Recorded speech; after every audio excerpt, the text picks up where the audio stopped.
Hello and welcome along to Mondo Chalavec Movies. My name is John and today I'm going to do a quick unboxing of these two sort of movies.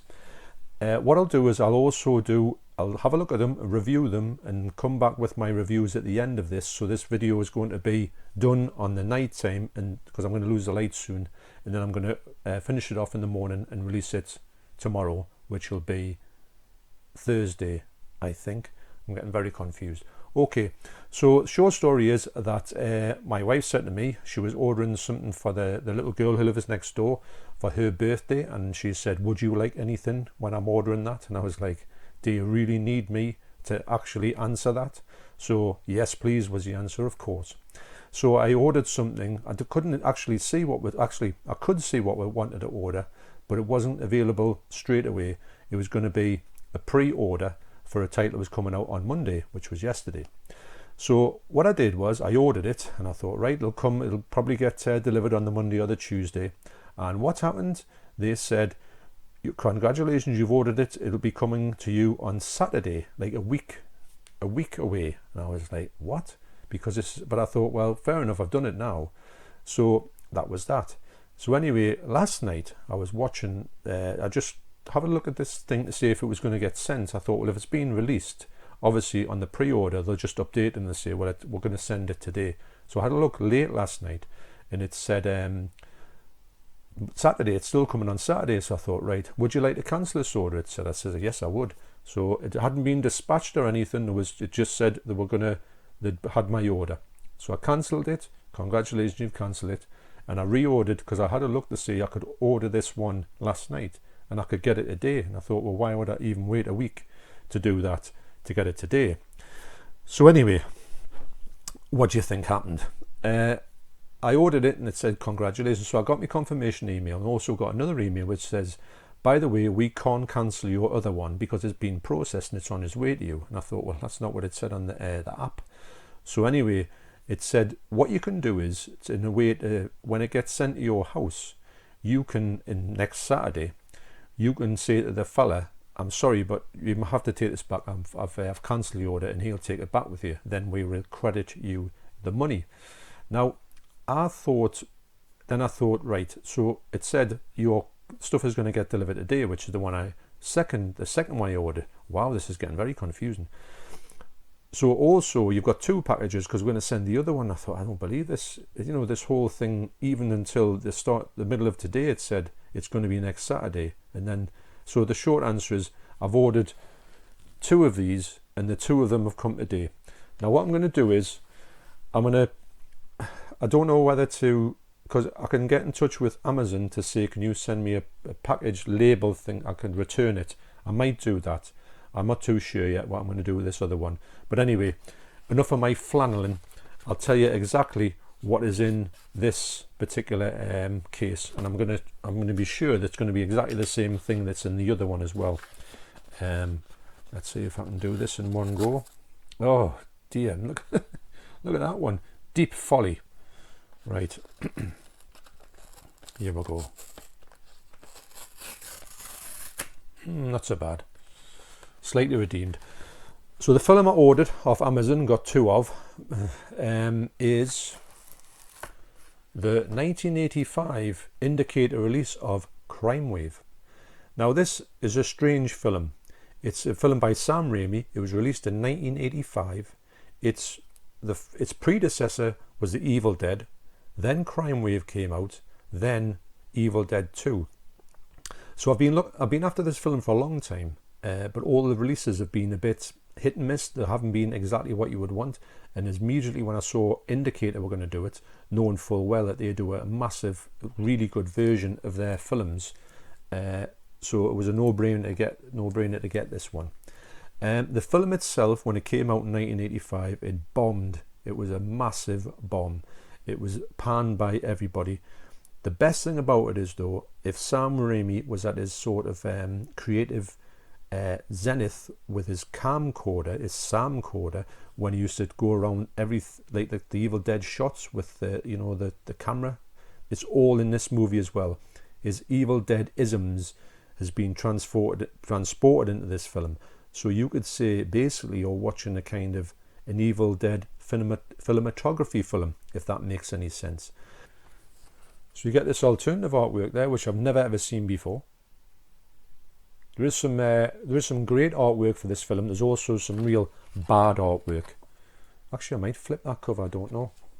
I think it's quite a good cover. That cover's alright, don't get us wrong. It's quite representative of the film, but this one here, I think I like that one better. I think it'll look better in the pack. So that's it flipped. Not bad. Yes, I think I will keep it on that one. I do like that one. I think it's got a lot more going on. Looks a bit like Police Academy.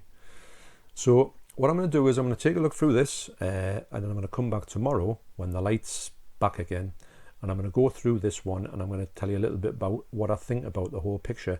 Bear in mind, I think all the previous Blu Ray releases and DVD releases have been a bit lackluster, to say that, if you can say the least, on that.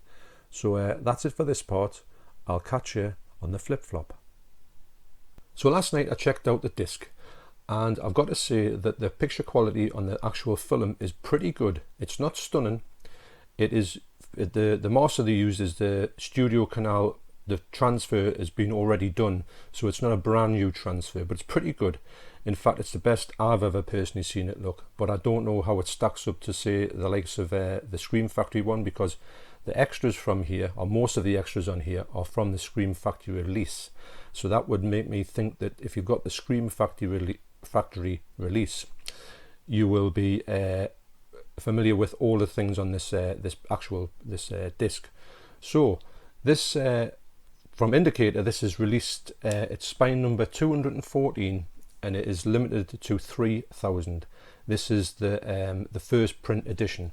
It does come with this really nice booklet, really thick booklet actually, and it's got a lot of stuff in here to do with the film. Now the main thing that you've got to realise about this film is it was fraught with problems.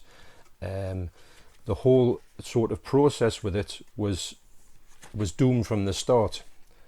I think that Bruce Campbell, Sam Raimi, the Coen brothers had a vision for this film, but because it just didn't work out the way they wanted to, it was recut and it was re-edited, and the studio had a lot of interference in with it, which they didn't do on the actual Evil Dead.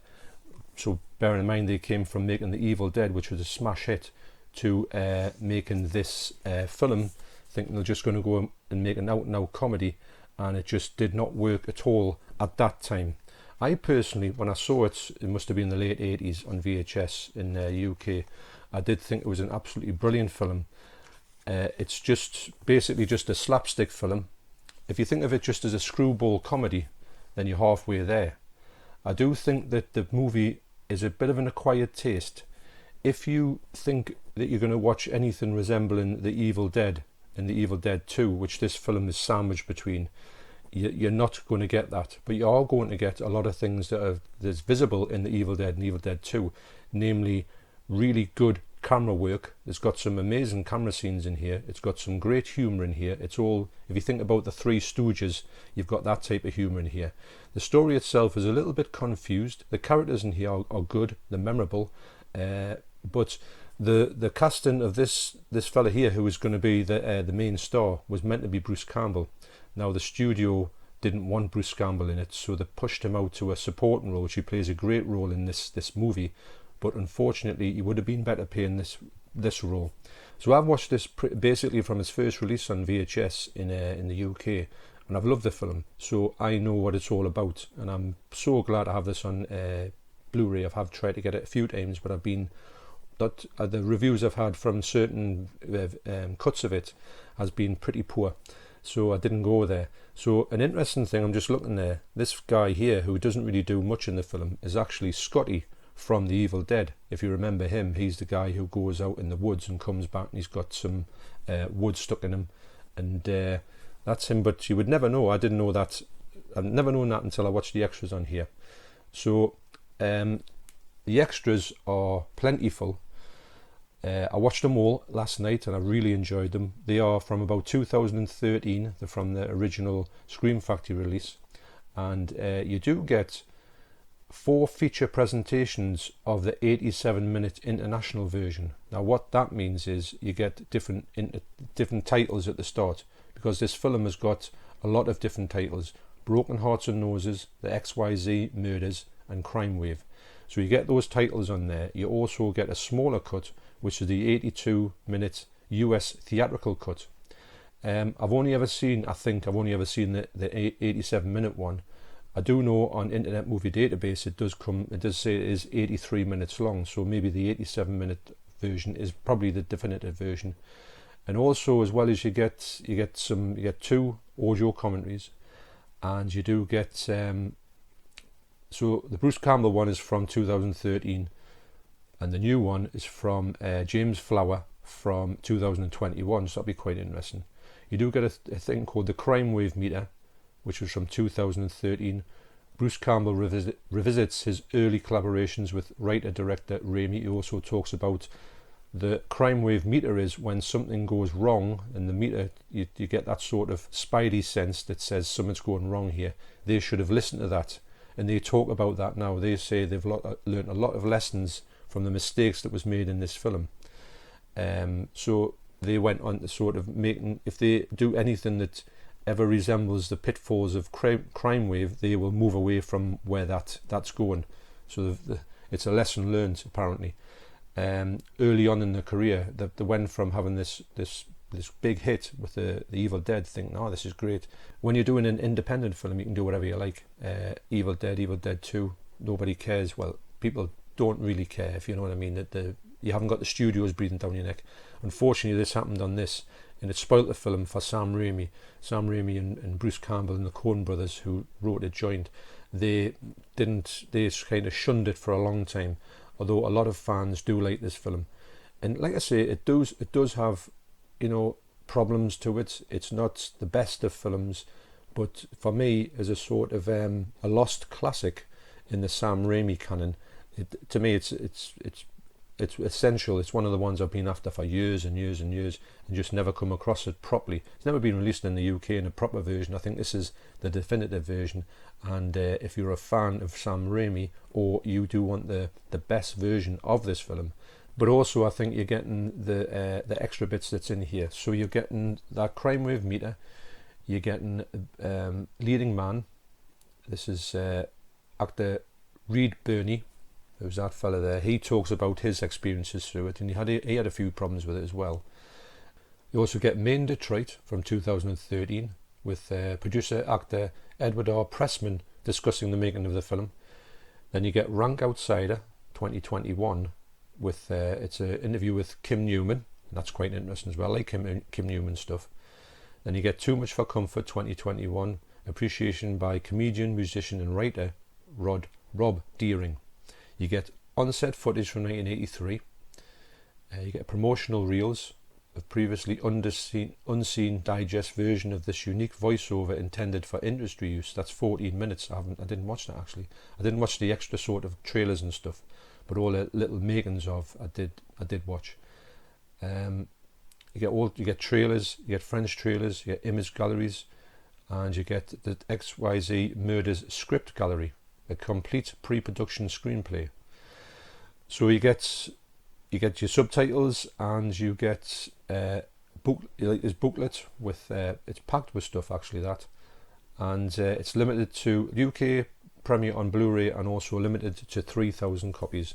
Now that's that one. That's the extra one that I got by mistake.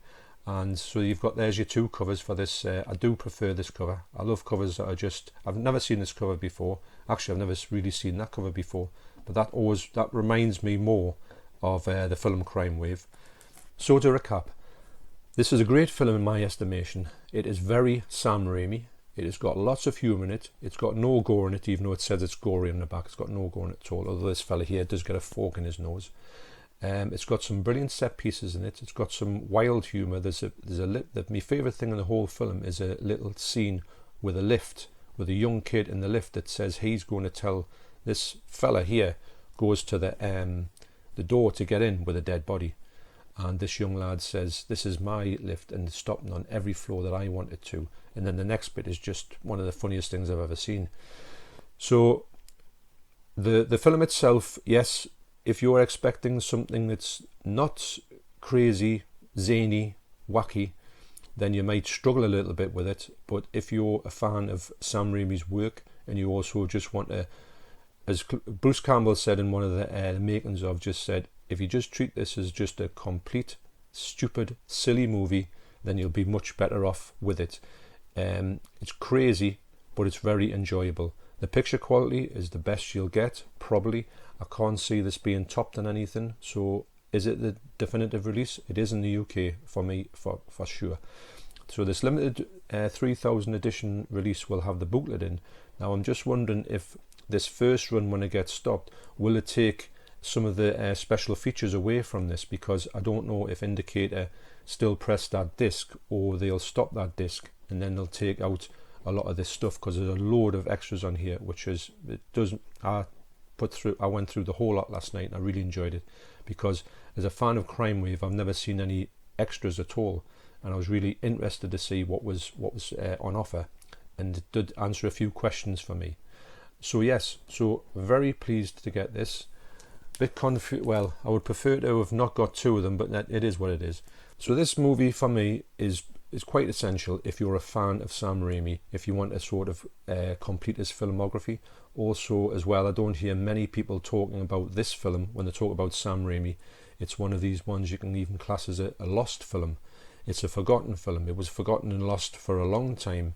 That's why it's never received a sort of definitive version, I think, until now. I don't know why it's happened. I'm really glad it has. I was very surprised when this came out in Indicator. It's one of them ones where you didn't think would ever get out in the UK. I'm obviously was going to buy it from the States, but I don't need to now. I don't know if it's got Region B on there. I don't know if it's Region B locked. It could be. I didn't try it on my my Region A player, so I didn't do that. But it does say Region B on the back of this. So thanks once again for watching. You take care, and I'll see you on the next video.